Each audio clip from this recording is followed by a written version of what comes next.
مکرمہ، مدینہ منورہ اور وہاں سے آگے تمام یورپی ممالک، بالخصوص برطانیہ، France, Spain, Italy, Germany, Sweden اور وہاں سے بھی آگے ریاستہائے متحدہ امریکہ، ساؤتھ افریقہ اور جہاں جہاں اس وقت ARY ڈیجیٹل نیٹ ورک پر ہماری یہ خصوصی ٹرانسمیشن سلام یا زینب رضی اللہ تعالی عنہا دیکھی جا رہی ہیں، وہاں ٹیلی ویژن سیٹ کے سامنے موجود تمام ہی ناظرین کو انتہائی محبت، خلوص، ادب اور احترام کے ساتھ عامر لیاقت حسین کا السلام علیکم۔ ناظرین کرام، آج 10 محرم الحرام ہے۔ ہماری یہ خصوصی ٹرانسمیشن جسے آپ کل بھی دیکھ سکے تھے اور آج بھی انشاءاللہ رات گئے تک دیکھ سکیں گے، سیدہ زینب رضی اللہ تعالی عنہ کی ذات اقدس سے موسوم ہے۔ ناظرین کرام، کل اور انشاءاللہ آج، کل جو علماء نے گفتگو کی، کوشش کریں گے کہ آج بھی اسی اتحاد بین المسلمین، اسی محبت، اسی پیار کو اجاگر کریں کہ جس کی خاطر کربلا کے تپتے ہوئے میدان میں امام عالی مقام سیدنا حسین رضی اللہ تعالی عنہ، ان کے اصحاب و اعوان اور ان کے گھر والوں نے 3 دن کے پیاسے رہ کر اپنی جان آخری کے سپرد کر دی۔ وہ کہ ہم آج تقسیم در تقسیم ہیں، لیکن ایک امام کی ذات ہے ناظرین کرام، ایک امام کی قربانی ہے جو ہمیں متحد ہونے کے لیے آواز دیتی ہے۔ ناظرین کرام، امام علی مقام گئے نہیں ہیں، وہ آج بھی حیات ہے۔ ہر وہ شہید حیات ہے جس نے اسلام کی سربلندی کے لیے اپنا سر کٹایا اور امام علی مقام سیدنا حسین رضی اللہ تعالی عنہ کی سنت پر چلتا رہا۔ ناظرین کرام، فاروق اعظم رضی اللہ تعالی عنہ کی شہادت بھی اسلام کی گرتی ہوئی دیواروں کے لیے ایک توانا سہارا ثابت ہے۔ اسی طرح سے حضرت عثمان غنی رضی اللہ تعالی عنہ کی شہادت کہ انہیں بھی 3 دن کا پیاسا رہ کر شہید کیا گیا، انہوں نے بھی اپنے لہو سے اس دین کی آبیاری کی ہے۔ اور پھر مولا کائنات حضرت علی کرم اللہ وجہہ کی شہادت، ایک بڑا دردناک پہلو تاریخ اسلام کا۔ اور پھر شہادتوں کا یہ سلسلہ چلا نہیں، بلکہ ایک محمد دشمنی کیا کیا قیامت ڈھا گئی، بدر کی حد بڑھتے بڑھتے کربلا تک آ گئی۔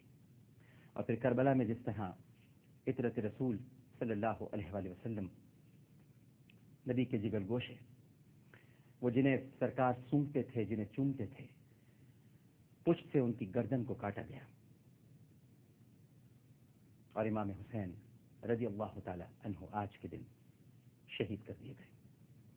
نہ صرف وہ شہید ہوئے بلکہ ان کے وہ اہل خانہ کہ جو مدینہ منورہ سے جب نکلے تھے تو محمد حنفیہ کو یقین تھا کہ واپس سب کے سب ویسے ہی آئیں گے جیسے گئے ہیں، لیکن جب یہ لٹا پٹا قافلہ اسیری کے ایام کاٹ کر مدینہ منورہ پہنچا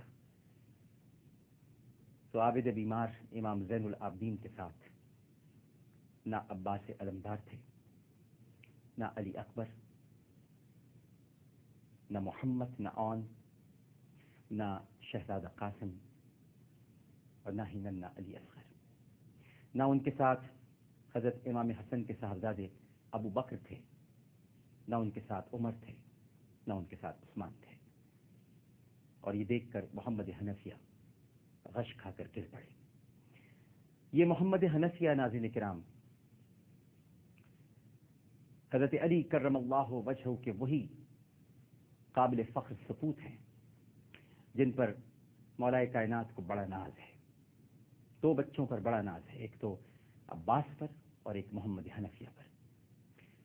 حسنین کریمین تو مولا کائنات سیدنا علی کرم اللہ وجہہ کے قول کے مطابق ان کے بچے ہی نہیں تھے، کیونکہ آیت مباہلہ کے بعد ابناءنا و ابناءکم، نساءنا و نساءکم، انفسنا و انفسکم، پنجتن کا ذکر قرآن پاک میں یہاں موجود ہے، ڈرائیوڈ کیا گیا ہے پنجتن لفظ ان آیات سے، ابناءنا و ابناءکم، تم اپنے بچے لاؤ، ہم اپنے بچے لاتے ہیں۔ اور بچے کون تھے؟ رسول کی چادر میں حسنین کریمین، اور اس دن سے ہی حسنین کریمین کو فرزند رسول صلی اللہ علیہ وآلہ وسلم کہا جاتا ہے۔ نساءنا و نساءکم، اور کون نساء تھی؟ سیدۃ النساء اہل الجنہ، انفسنا و انفسکم، نفس کون تھا؟ علی کرم اللہ وجہہ۔ تو ناظرین کرام، یہ جو محمد حنفیہ ہیں، سیدنا ابو بکر صدیق رضی اللہ تعالی عنہ نے جب جھوٹے نبی کا خاتمہ کیا، ختم نبوت کی حفاظت کا ذمہ اٹھایا، اور ختم نبوت کی پاسداری سب سے پہلے سیدنا ابو بکر صدیق رضی اللہ تعالی عنہ نے کی، اور ان کے بعد پھر امام علی مقام سیدنا حسین رضی اللہ تعالی عنہ تک یہ سلسلہ پہنچا، اور اب تک ختم نبوت کی حفاظت کے لیے یہ سلسلہ جاری و ساری ہے۔ اور جب مسیلمہ کذاب کو قتل کیا گیا، اس کا قبیلہ حنفیہ تھا، اور اس جنگ کے بعد سیدنا ابو بکر صدیق رضی اللہ تعالی عنہ نے مولا کائنات حضرت علی کرم اللہ وجہہ کی خدمت میں ایک خاتون بھیجی جو اس قبیلے سے تھی، اور انہی کے بطن سے محمد پیدا ہوئے، جن کو محمد حنفیہ کہا جاتا ہے۔ محمد حنفیہ عباس، حسین، حسن۔ ناظرین کرام، اب 3 بچے تو نہیں رہے، محمد حنفیہ ہیں، اور جیسے ہی محمد حنفیہ نے امام زین العابدین کو تکلیف سے کرہتے ہوئے چلتے ہوئے دیکھا، کیونکہ وہ اس وقت کرہا رہے تھے کہ جب آپ نے ان کو سینے سے لگایا، دلاسا دینے کی کوشش کی، تو عابد بیمار نے کہا کہ چچا جان زیادہ زور سے نہ بھیجیے، کہ اب بھی پیٹھ پر زنجیروں کے نشان ہیں، توق کا درد اب بھی گلے میں محسوس کرتا ہوں، پاؤں اٹھتے ہوئے لڑکھڑاتے ہیں کیونکہ بیڑیاں پہنا کے رکھا گیا تھا۔